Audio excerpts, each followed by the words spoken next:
ओम नमः शिवाय। हर हर महादेव। नमस्कार दोस्तों, मैं नित्यानंद पांडे आपके अपने चैनल नित्य साधना में आपका स्वागत करते हैं। तो दोस्तों, आज हम चर्चा करेंगे पीपल वृक्ष में जल चढ़ाने के कुछ ज़रूरी नियम के बारे में। हम पूजा करते हैं, हम जल अर्पित करते हैं, लेकिन अगर हम इस नियम का पालन नहीं करते हैं तो हमें पीपल वृक्ष की पूजा का पूरा फल नहीं प्राप्त हो पाता है। पीपल वृक्ष की पूजा केवल हम शनि की अढ़ाया साढ़े साती के लिए नहीं किया जाता, बल्कि धन प्राप्ति के लिए भी हम पीपल वृक्ष की पूजा करते हैं। तो वह कौन से नियम हैं जिसे हमें पीपल वृक्ष की पूजा करते समय जरूर पालन करना चाहिए? दोस्तों, सर्वप्रथम हम बताना चाहेंगे, पीपल में जल अर्पित जड़ में किया जाता है और पूर्णिमा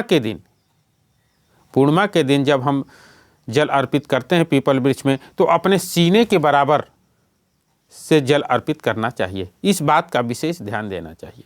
दोस्तों, दूसरी चीज़ बताना चाहूँगा, पीपल वृक्ष में जल सूर्योदय के समय देना चाहिए, यानी अंधेरे में पीपल वृक्ष के नीचे नहीं जाना चाहिए। जब उजाला हो जाए, सूर्योदय हो रहा हो, उस समय हमें पीपल वृक्ष में जल अर्पित करना चाहिए।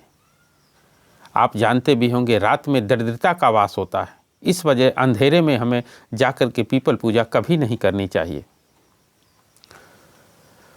दूसरी चीज़ बताना चाहूँगा, जल चढ़ाने के बाद शाम के समय दीपदान जरूर करना चाहिए। यानी सुबह के समय हम जाएंगे, जल अर्पित करेंगे, परिक्रमा करेंगे, लेकिन शाम के समय जाकर के एक सरसों के तेल का दीपक जरूर हमें अर्पित करना चाहिए। अगर हमें समय नहीं है तो घर के कोई भी सदस्य जाकर के वहाँ सरसों तेल का दीपक पीपल वृक्ष के नीचे जला करके आ जाना चाहिए। दूसरी चीज़ बताना चाहूँगा, अगर पुरुष जल अर्पित करता है, जब भी पीपल वृक्ष में आप जा रहे हैं पीपल वृक्ष में जल अर्पित करने, तो अगर पुरुष कर रहा है तो उसे सिंदूर अर्पित नहीं करना चाहिए।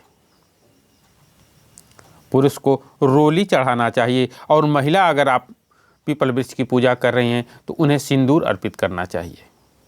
आप जानते भी होंगे, पीपल वृक्ष में 33 कोटि देवी देवताओं का वास होता है। विष्णु संग माँ लक्ष्मी का वास होता है। अगर हम पीपल वृक्ष, मात्र एक पीपल वृक्ष की पूजा करते हैं तो उसमें 33 कोटि देवी देवताओं का वास होता है। उसके साथ साथ हमारे पितरों का भी उसमें वास होता है। इन सब की पूजा हम कर लेते हैं और सबको प्रसन्न कर लेते हैं। भगवान कृष्ण ने गीता में कहा था, वृक्षों में मैं पीपल हूँ, महीनों में मैं अगहन हूँ। भगवान कृष्ण की भी पूजा हम पीपल वृक्ष में जब करते हैं तो अपने आप हो जाती है।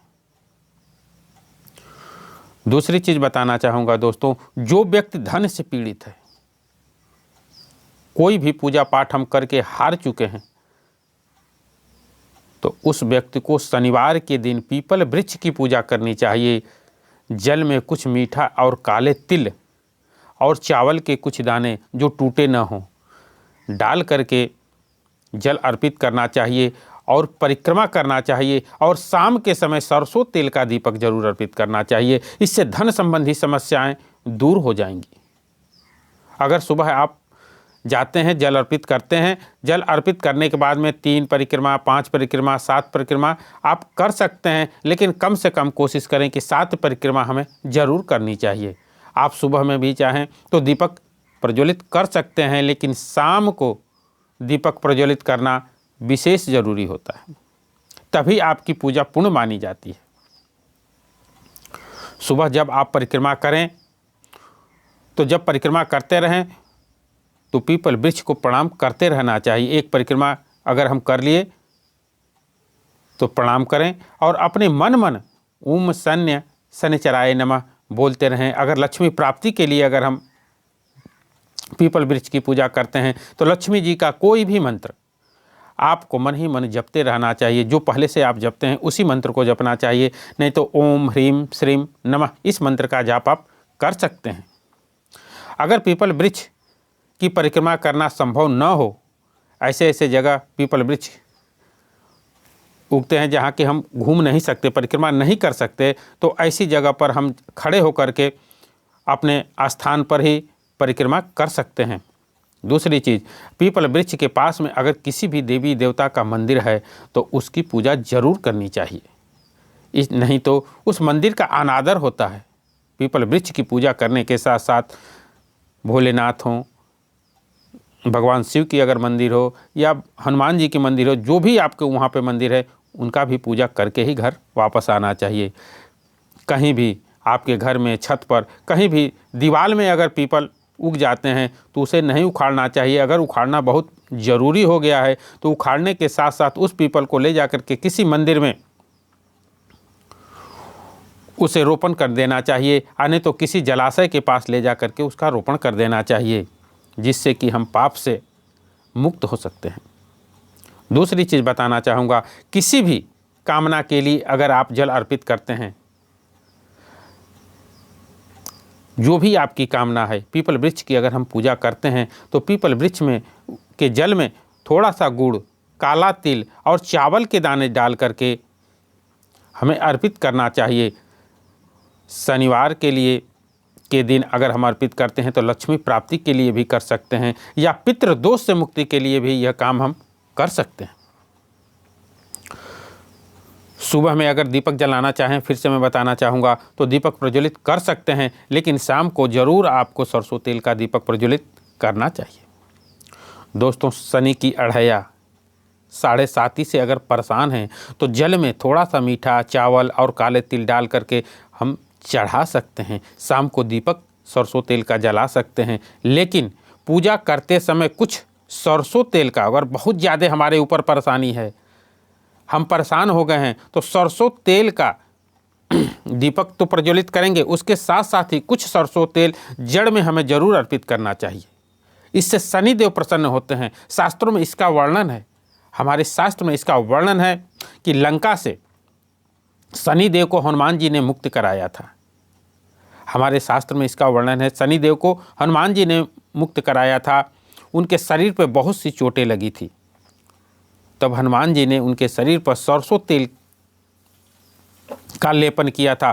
तभी से शनिदेव ने कहा था कि जो व्यक्ति हनुमान जी की उपासना करेगा, जो व्यक्ति हमारे ऊपर सरसों तेल अर्पित करेगा, चढ़ाएगा, लेपन करेगा, उससे शनि की अढ़ैया और 7:30 से निजात मिलेगी और शनिदेव प्रसन्न हो जाते हैं। तो शनिदेव की बहुत ज़्यादा अगर आपको परेशानी है तो शनिदेव की पूजा अगर कर रहे हैं तो सरसों तेल थोड़ा सा ले जा कर के पीपल वृक्ष के जड़ में ज़रूर अर्पित करना चाहिए। अगर आप प्रतिमा की पूजा कर रहे हैं तब भी आप लेपन कर सकते हैं या वहाँ अर्पित कर सकते हैं। शनिदेव की पूजा करते समय दोस्तों एक चीज़ का विशेष ध्यान देना चाहिए। जब भी आप शनिदेव की प्रतिमा की पूजा कर रहे हैं तो उनकी आंखों में नहीं देखना चाहिए, उनकी आंखों में आपको नहीं देखना चाहिए। पूजा कर लें, पाठ कर लें, लेकिन आंखों में ध्यान नहीं देना चाहिए। इस चीज़ का विशेष ध्यान देना चाहिए। तो वीडियो कैसी लगी ये कमेंट करके ज़रूर बताइएगा। मिलते हैं कुछ ऐसी ही ज्ञानवर्धक वीडियो के साथ। धन्यवाद।